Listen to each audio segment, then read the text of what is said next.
So I am Venise BRYAN, and I will be sharing a presentation on peer mentorship as a mental health strategy for Canadian online post-secondary learners, an interpretive phenomenological analysis.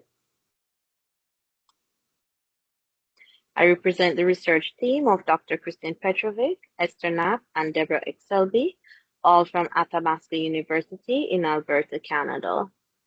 The literature reports that online education positively and negatively affects learner mental health and that the effects of COVID-19 on learners in higher education have amplified the gaps in learner mental health supports.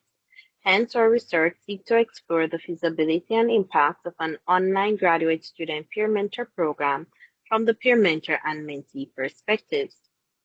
Our study was carried out in a Canadian online university. After research ethics approval was obtained, learners from select nursing and counseling courses were invited to participate in an online peer mentor program via Microsoft Teams. 3 small groups of nursing student mentees were matched with a pair of counseling student mentors to attend a weekly peer mentor session. Each of the 4 peer mentoring sessions was initiated with a discussion prompt as shown on the slide, for which mentors had authored short stories about their experiences, resilience, and/or persistence. Data was selected and collected via semi-structured interviews, and we used an interpretive phenomenological analysis designed to understand and interpret the participants' experiences. 5 themes emerged from the data. 1. Distance learning impacts mental health. Mentor participants indicated the ability to prioritize program flexibility and ability to time manage contributed to maintaining good mental health. However, interactions such as connection and validation needed for good mental health were identified as lacking in distance learning, causing isolation and loneliness. 2. Mental health is multifactorial. Mentors and mentees thought of mental health as complex and multifactorial and from a holistic view where mental and physical components combine to create good mental health. 3. Connection and interaction is needed in distance learning.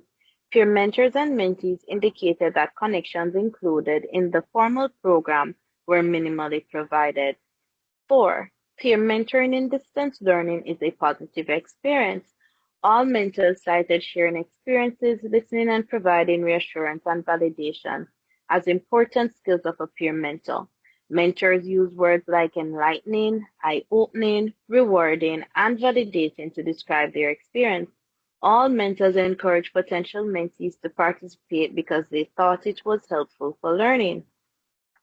All mentee participants considered the peer mentor process positive and enjoyable, described the reciprocal sharing of experiences as having the largest impact. Mentees stated that peer mentoring contributed to a sense of community and would encourage other potential mentees to participate. 5. Difficulties are experienced in peer mentoring.